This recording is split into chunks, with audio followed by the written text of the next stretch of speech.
A woman will never walk up to you and say, "Hey, I am attracted to you. Please make a move." That is not how it works. Instead, she will do something far more subtle. She will touch something, and if you do not know what that something is, congratulations, you just missed your shot. And she has already moved on to the guy who actually pays attention. Here is the part that is going to sting a little. According to a study published in the Journal of Nonverbal Behavior, over 90% of emotional communication between two people happens without a single word being spoken. 90%. That means the most important conversation she is having with you right now is not coming out of her mouth. It is happening with her hands. And most men are completely illiterate when it comes to reading it. The Stoic philosopher Epictetus wrote that we have 2 ears and 1 mouth so that we may listen more and speak less.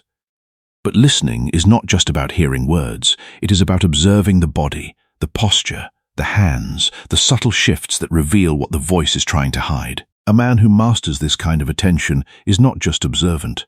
He is dangerous in the best possible way. He sees what others miss. He understands what others misinterpret. And he responds with precision rather than confusion. The difference between the man who gets the opportunity and the one who misses it is not luck. It is awareness. It is the willingness to pay attention to what is right in front of him. Let me be brutally honest for a moment. Women are not as mysterious as men make them out to be. They actually give away a ridiculous amount of information through the things they touch, the way they move, and where their hands go when they are around someone they are genuinely attracted to. The problem is not that women are impossible to read. The problem is that nobody ever taught you the language. And today, that changes. What I am about to share with you is not some recycled dating advice you have heard 100 times before. This is real behavioral psychology backed by actual research from institutions like Harvard, Princeton, and the Kinsey Institute. This is the kind of knowledge that, once you understand it, you cannot unsee it. And it will change the way you interact with women forever. The first signal is the hair touch. The first thing a woman touches when she is attracted to you is her hair. And you are probably thinking, that is so obvious. Everyone knows that. But here is what you do not know. There is a massive difference between a woman casually pushing hair out of her face because it is windy and a woman deliberately playing with her hair because you are standing in front of her.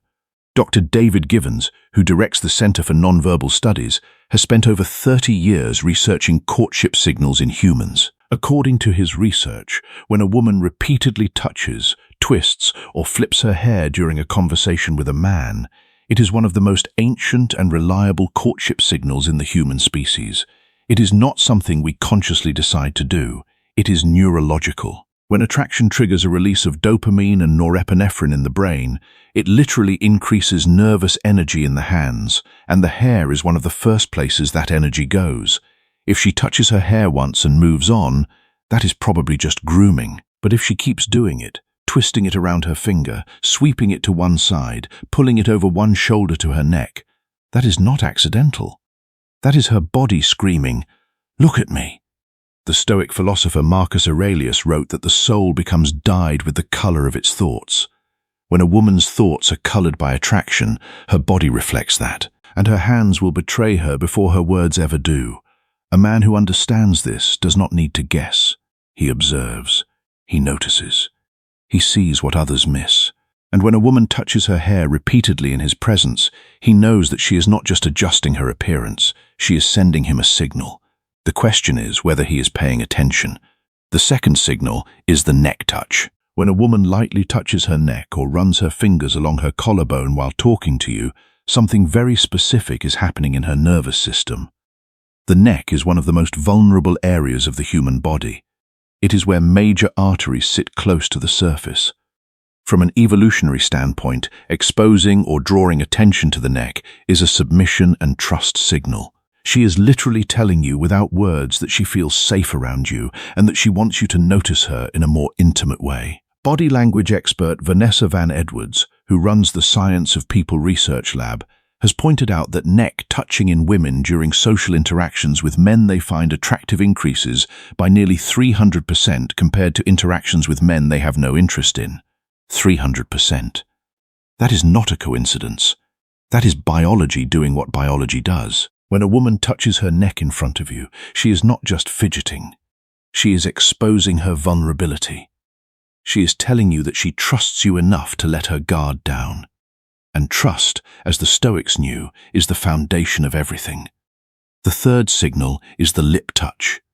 This one is subtle, but incredibly powerful. If a woman touches her lips, whether she is lightly pressing a finger to them, biting her lower lip, or slowly applying lip balm while maintaining eye contact with you, she is not just moisturizing.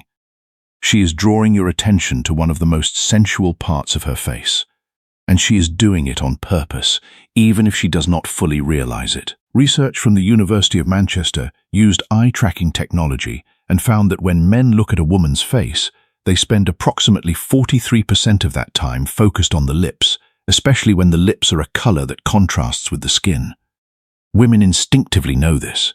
We have known it for thousands of years. That is literally why lipstick was invented, to make the lips more noticeable and more inviting. So when a woman touches her lips in front of you, she is amplifying a signal that evolution has already hardwired you to respond to. She is essentially putting a spotlight on the part of her face she knows you are already looking at. And if that is not a green light, I honestly do not know what is. The fourth signal is jewelry fidgeting. This is one of the most underrated attraction signals in existence. When a woman starts fidgeting with her jewelry, playing with her necklace, spinning her ring, tugging on her earring while she is in a conversation with you, it is one of the clearest indicators that her nervous system is activated by your presence.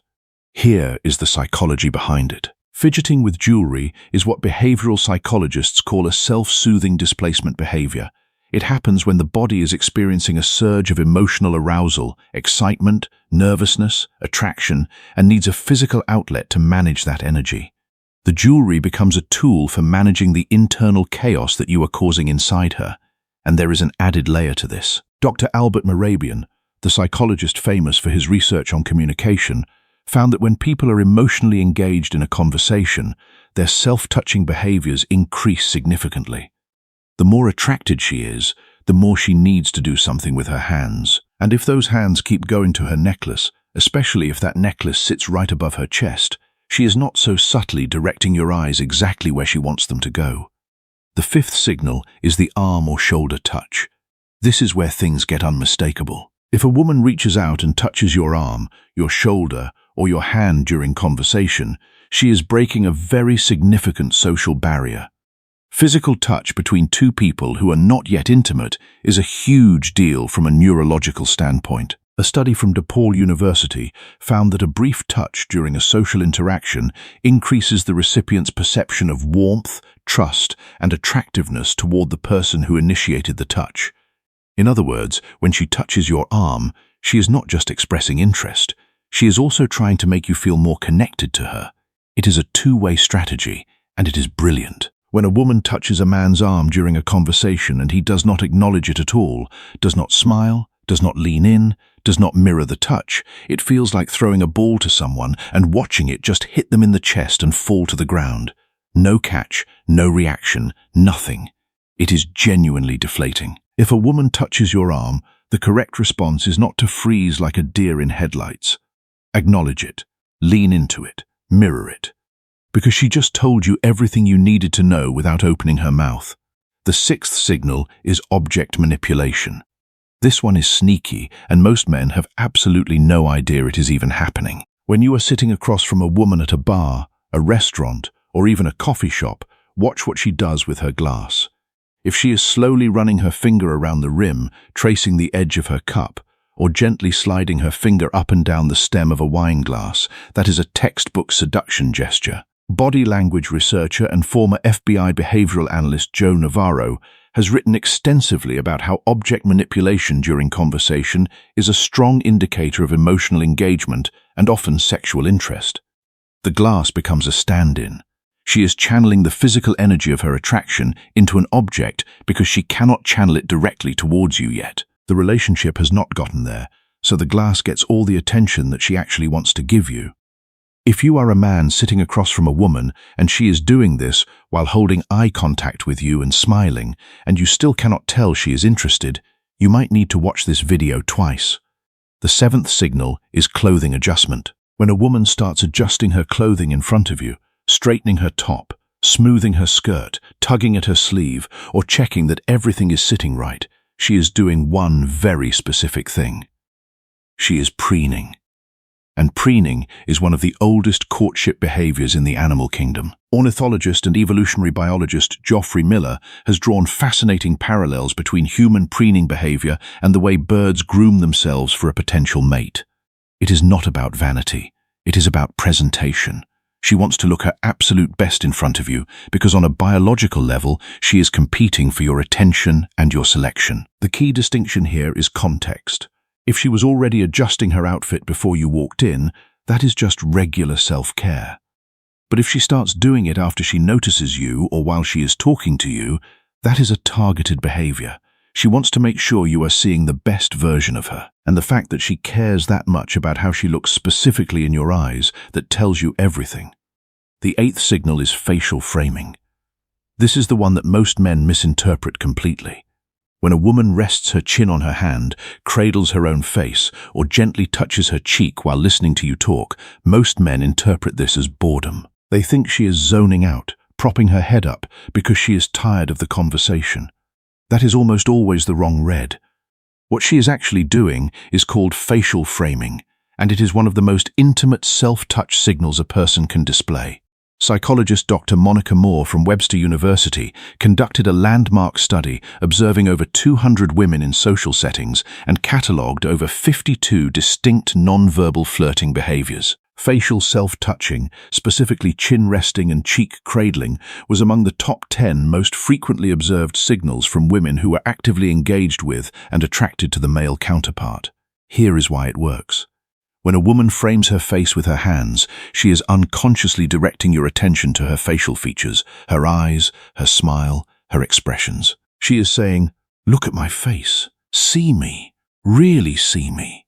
It is vulnerable, it is soft, and it is one of the most genuine indicators of deep attraction because it typically only shows up when she is comfortable enough to let her guard down around you. If you have ever been in a conversation with a woman and she was sitting across from you with her chin resting in her hand, eyes locked on yours, smiling while you talked, and you thought she was bored, she was not bored, my friend. She was falling for you and you missed it. Here is the thing about all of these signals. Not a single one of them involves words. Not one. And that is exactly why most men miss them. We live in a world that teaches us to listen to what people say. But the truth is, the body speaks first, and it speaks louder. A woman's words might tell you she is fine or just being friendly, but her hands, her posture, her unconscious gestures, those are telling you the real story. The Stoic philosopher Epictetus wrote that freedom is the only worthy goal in life. It is won by disregarding things that lie beyond our control. But the opposite is also true. Wisdom is won by paying attention to the things that are within your control. You cannot control whether she is attracted to you, but you can control whether you are paying attention. You can control whether you see the signals she is sending. You can control whether you respond to them with presence and awareness. And that awareness is what separates the man who gets the opportunity from the one who misses it. Now that you have this knowledge, you have a responsibility not to manipulate, not to assume, but to pay attention. The next time you are talking to a woman and you notice her twisting her hair, touching her neck, playing with her necklace, or resting her chin in her hand while she looks at you, do not just stand there. Recognize what is happening. Respond to it. Because she is already halfway across the bridge towards you. All you have to do is meet her in the middle. The philosopher Seneca wrote that the greatest cure for the mind is trust in the one who is advising. When you trust your own judgment, when you trust your own awareness, you do not need to second-guess yourself. You see what is in front of you, and you act with clarity. That is the Stoic path. Not to control others, but to master yourself. And when you master yourself, you stop missing the signals. You stop wondering. You stop guessing. You start knowing. And that knowing is what makes all the difference.